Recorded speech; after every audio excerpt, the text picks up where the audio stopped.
إن الحمد لله نحمده ونستعينه ونؤمن به ونتوكل عليه ونعوذ بالله من شرور أنفسنا ومن سيئات أعمالنا من يهده الله فلا مضل له ومن يضلل فلا هادي له وأشهد أن لا إله إلا الله وحده لا شريك له وأشهد أن محمدًا عبده ورسوله اللهم صل وسلم وبارك وانعم على عبدك ورسولك ونبيك محمد وعلى آله وأصحابه أجمعين يا أيها الذين آمنوا اتقوا الله حق تقاته ولا تموتن إلا وأنتم مسلمون يا أيها الناس اتقوا ربكم الذي خلقكم من نفس واحدة وخلق منها زوجها وبث منهما رجالا كثيرا ونساء واتقوا الله الذي تساءلون به والأرحام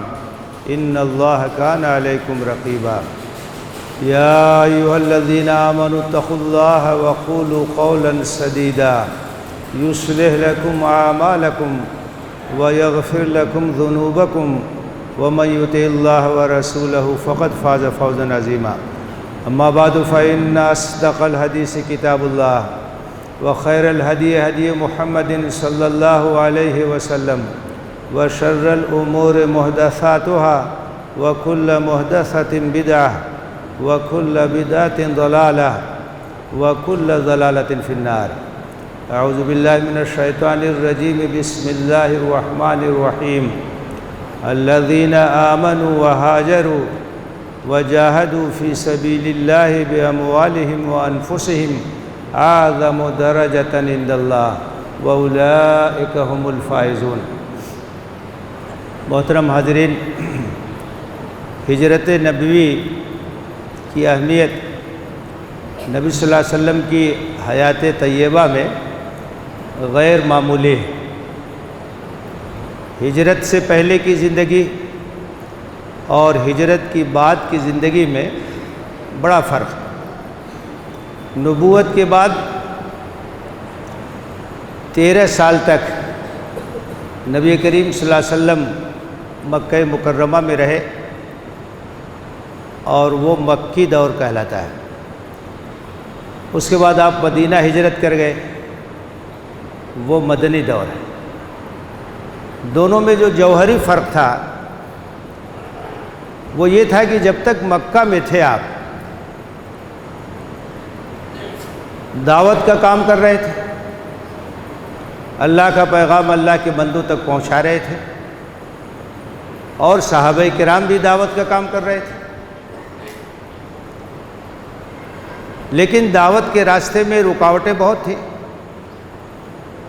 آپ کو ایذا رسانیوں کا نشانہ بنایا جا رہا تھا، صحابہ کرام کو بنایا جا رہا تھا، اور خاص طور سے وہ صحابہ جو کمزور تھے، غلام تھے، مستضعفین میں تھے، ان کے ساتھ اور زیادہ ظلم اور تشدد ہو رہا تھا۔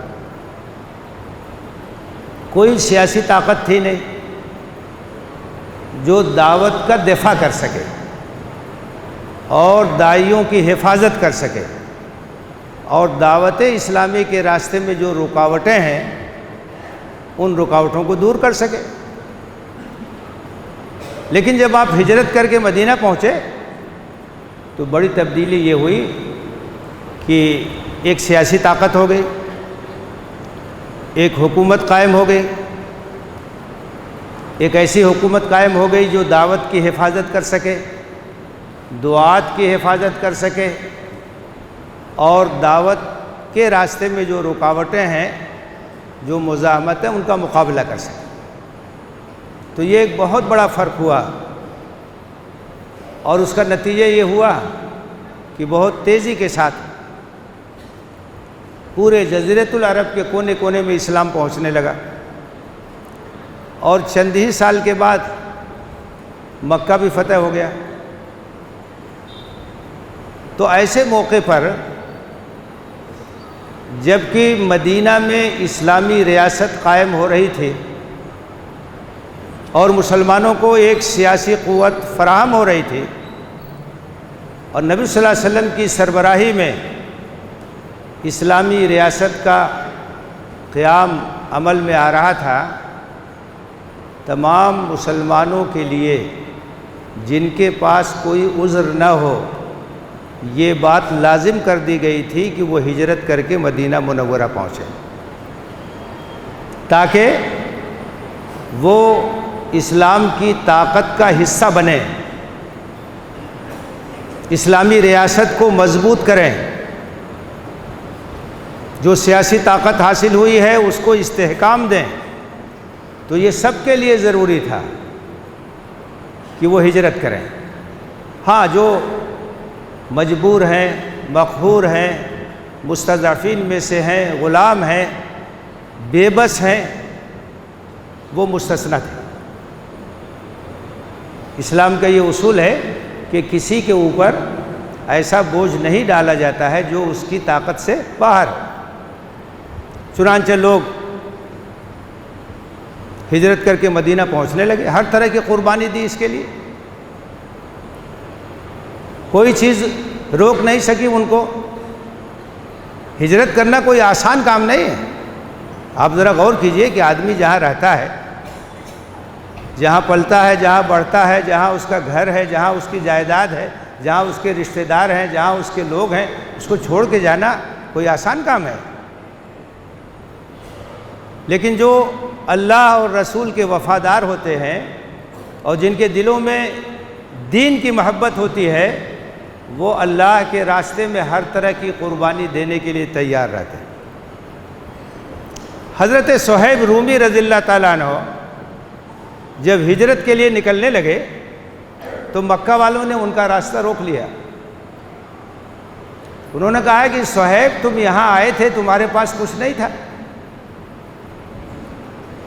ان کے پاس ایک فن تھا جس کے ذریعے سے وہ کماتے بھی تھے۔ مکہ والوں نے کہا یہاں کہ تم نے کمایا دھمایا سب لے کے جانا چاہتے ہو؟ تو انہوں نے کہا کہ یہ مال و اسباب اگر تمہارے حوالے کر دوں تو میرا راستہ چھوڑ دو گے؟ انہوں نے کہا ہاں۔ کہا تم کو مبارک ہو، لے جاؤ۔ سب کچھ دے کے چلے گئے۔ اللہ کے رسول صلی اللہ علیہ وسلم نے کہا رب ہے صہیب، رب ہے صہیب، رب ہے صہیب۔ صہیب نے بہت نفع کا سودا کیا، مال و دولت کو چھوڑ دیا اور ہجرت کو گلے سے لگا لیا اور ہجرت کے راستے پر نکل گئے۔ اللہ رسول کی محبت مقدم ہے، باقی چیزیں سب مؤخر ہے۔ تو آپ نے کہا کہ اس سے بڑھ کر کے نفع کا سودا کیا ہو سکتا؟ ایک مومن کے لیے جب کبھی اس طرح کا مرحلہ آئے کہ ایک طرف دنیا ہے، دنیا کا مال و متاع ہے، دوسری طرف اللہ کی رضا ہے، تو اسے اللہ کی رضا کو ترجیح دینا چاہیے۔ والذین آمنوا اشد حبا للہ، جو اہل ایمان ہیں ان کے دل میں سب سے زیادہ اللہ کی محبت ہوتی ہے، اور کوئی دوسری محبت جب ٹکراتی ہے تو وہ اللہ کی محبت کو ترجیح دیتے۔ کیسے کیسے واقعات ہیں سفر ہجرت سے متعلق، کیسی کیسی قربانیاں دی صحابہ کرام نے۔ اور یہ مرحلہ انبیاء کی تاریخ میں آتا ہے، ہجرت کا مرحلہ۔ آپ جانتے ہیں کہ انبیاء کا جو کام شروع ہوتا ہے وہ دعوت سے شروع ہوتا ہے۔ پہلا مرحلہ دعوت کا مرحلہ ہے، اللہ کے پیغام کو اللہ کے بندوں تک پہنچانا، بندگی رب کی دعوت اور شرک سے بچنے کی دعوت، توحید کی دعوت، یہ دعوت کا مرحلہ ہے۔ اور یہ مرحلہ یہیں سے آغاز ہوتا ہے انبیائی مشن کا۔ اس کے بعد ایسا وقت بھی آتا ہے کہ وہاں رہنا مشکل ہو جائے اور اہل ایمان کو وہاں سے لے کے نکلنا ضروری ہو، تو ہجرت کا مرحلہ بھی آتا ہے۔ حضرت موسیٰ علیہ السلام بنی اسرائیل کو لے کر کے ہجرت کر گئے فرعون اور اس کے علاقے سے، اور ہجرت کے بعد اگر ایک معتدبہ تعداد ہوتی ہے اہل ایمان کی اور ایک طاقت ان کی اگر اکٹھا ہو جاتی ہے تو اس کے بعد پھر یہ مرحلہ بھی آتا ہے کہ دشمنوں سے مقابلہ ہوتا ہے اور اللہ کی مدد آتی ہے اور دشمن مغلوب ہوتے ہیں، اہل ایمان کامیاب ہوتے ہیں۔ اہل ایمان کی تعداد اگر بہت کم ہوتی ہے تو آپ نے دیکھا ہے تاریخ میں بار بار ایسا ہوا ہے کہ اللہ تعالیٰ اپنے نبی کو حکم دیتا ہے کہ یہ جو مٹھی بھر اہل ایمان ہیں ان کو لے کر کے یہاں سے نکل جاؤ، اب اس بستی پر عذاب آنے والا ہے۔ تو اللہ کی طرف سے عذاب آتا ہے اور اس طرح کی سرکش بستیاں وہ برباد کر دی جاتی، صفحہ ہستی سے مٹا دی جاتی۔ نبی کریم صلی اللہ علیہ وسلم نے بالکل شروع میں جب پہلی وحی آئی آپ کے اوپر غار حرا میں اور آپ لوٹے اور آپ کے اوپر خوف طاری تھا، آپ نے اپنی رفیق حیات حضرت خدیجہ سے پورا ماجرا سنایا، انہوں نے بڑی تسلی دی۔ اس کے بعد حضرت خدیجہ ان کو اپنے چچا کے پاس لے گئیں۔ چچا کا نام تھا ورقہ ابن نوفل، انہوں نے عیسائیت اختیار کر لیا تھا اور کتب سابقہ کا علم ان کے پاس تھا، تو وہ لے کے گئیں اور انہوں نے کہا کہ جو کچھ ہوا ہے آپ پورا بیان کیجئے۔ نبی صلی اللہ علیہ وسلم نے پوری بات ان کو بتائی، جو گزرا تھا ان کے اوپر وہ داستان سنائی۔ تو ورقہ ابن نوفل چونکہ وہ سابقہ کتب کا علم رکھتے تھے، انہوں نے کہا کہ یہ تو وہ فرشتہ ہے جو موسیٰ علیہ السلام کے پاس وحی لے کر کے آتے تھے، یعنی غار حرا میں آپ سے جو ملاقات ہوئی ہے وہ اللہ نے آپ کے پاس فرشتے وحی کو بھیجا ہے، یہ حضرت جبریل علیہ السلام آپ کو نبوت کے مقام پہ سرفراز کیا ہے۔ اور اس کے بعد انہوں نے کہا کہ اگر میں اس وقت تک زندہ رہا جب آپ کی قوم آپ کو نکالے گی تو میں آپ کی بھرپور مدد کروں گا، انصرک نصرا معزرا، پوری طاقت سے میں آپ کی مدد کروں گا۔ تو اللہ کے رسول صلی اللہ علیہ وسلم کو بڑی حیرت ہوئی اور انہوں نے کہا او مخرجیہم، کیا یہ لوگ مجھ کو نکال دیں گے یہاں سے؟ وہ مکہ جہاں اللہ کے رسول صلی اللہ علیہ وسلم جوان ہوئے تھے اور جہاں بہت عزت کی نگاہ سے آپ کو دیکھا جاتا تھا اور آپ کو لقب ملا ہوا تھا صادق اور امین کا، آپ معاملات کا فیصلہ کرتے تھے بردباری کے ساتھ، تو آپ کو بڑی حیرت ہوئی کہ مکہ کے لوگ مجھ کو یہاں سے نکال دیں گے؟ انہوں نے کہا کہ ہاں، جو پیغام تمہارے پاس آیا ہے اس پیغام کو جب بھی کوئی لے کر کے آیا ہے اس کے ساتھ دشمنی کی گئی، اس کے ساتھ عداوت کی گئی ہے، اور تمہارے ساتھ بھی یہ ہوگا۔ اور کچھ ہی وقفے کے بعد ورقہ ابن نوفل کا انتقال ہو گیا۔ تو یہ تو انبیائی مشن میں ناگزیر مرحلہ ہے، مخالفت کا، ایذا رسانیوں کا، مزاحمت کا، یہ تو ہونا ہی تھا۔ قرآن مجید کی آیتوں کا مطالعہ کیجئے، ہجرت کی بہت فضیلت ہے اور مہاجرین کے بہت درجات بیان کیے گئے ہیں، کیونکہ ہجرت کرنے والا بہت بڑی قربانی دیتا ہے، اور یہ قربانی وہ کسی دنیاوی فائدے کے لیے نہیں دیتا ہے بلکہ اللہ کے دین کے لیے دیتا ہے، اللہ کے کلمے کی سربلندی کے لیے دیتا ہے۔ اللہ تعالیٰ نے فرمایا الذین آمنوا وہاجروا وجاہدوا فی سبیل اللہ باموالہم وانفسہم اعظم درجۃ عند اللہ، جو لوگ ایمان لائے اور انہوں نے ہجرت کی اور اللہ کے راستے میں اپنے مال اور اپنے جان سے جہاد کیا، ان کا درجہ اللہ کے نزدیک بہت بلند ہے، ان کا درجہ بہت اونچا ہے۔ وَأُولَٰئِكَ هُمُ الْفَائِزُونَ، اور وہی حقیقت میں کامیاب ہے، کیونکہ اپنا سب کچھ اللہ کے راستے میں قربان کرنے کے لیے وہ تیار رہتے ہیں۔ تو ہجرت کی ترغیب، ہجرت کی فضیلت، مہاجرین کا مقام، ان کے لیے بشارتیں دنیا میں آخرت میں قرآن کی آیتوں میں بھری ہوئی، بہت بڑی قربانی ہے ہجرت، اور ان کے اوصاف کا تذکرہ ہے قرآن مجید میں۔ اللہ تعالیٰ نے کہا کہ یہ مخلص لوگ ہیں، یبتغون فضلا من اللہ ورضوانا، یہ اللہ کی رضا کے طلبگار ہیں اور ان کو کچھ نہیں چاہیے، یہ کسی اور چیز کے خواستگار نہیں، سب کچھ قربان کر کے ہجرت کر رہے ہیں، اللہ کے راستے میں جا رہے ہیں، کیونکہ ان کو جو چیز عزیز ہے وہ ان کا ایمان ہے، ان کی دعوت ہے، ان کا پیغام ہے، وہ سب سے زیادہ عزیز، اس کے لیے سب کچھ چھوڑنے کے لیے تیار ہیں۔ یہ مخلص ہیں، یہ سچے ہیں، یہ کامیاب ہیں، یہ اللہ کے محبوب بندے ہیں، یہ اللہ اور اس کے رسول کی مدد کرنے والے لوگ۔ تو ہجرت کا یہ مقام اور یہ مرتبہ، یہ فضیلت کیوں ہے؟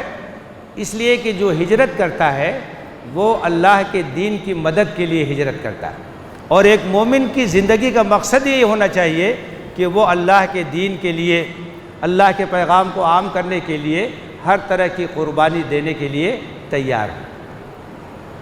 دعوت اسلامی ہماری زندگی کا مشن ہونا چاہیے، اللہ کے پیغام کو اللہ کے بندوں تک پہنچانا یہ ہمارا مقصد زندگی ہونا چاہیے۔ اللہ کے کلمے کی سربلندی کے لیے ہمارا سب کچھ قربان ہونا چاہیے۔ اسی کو اللہ تعالیٰ نے اپنی نصرت قرار دیا۔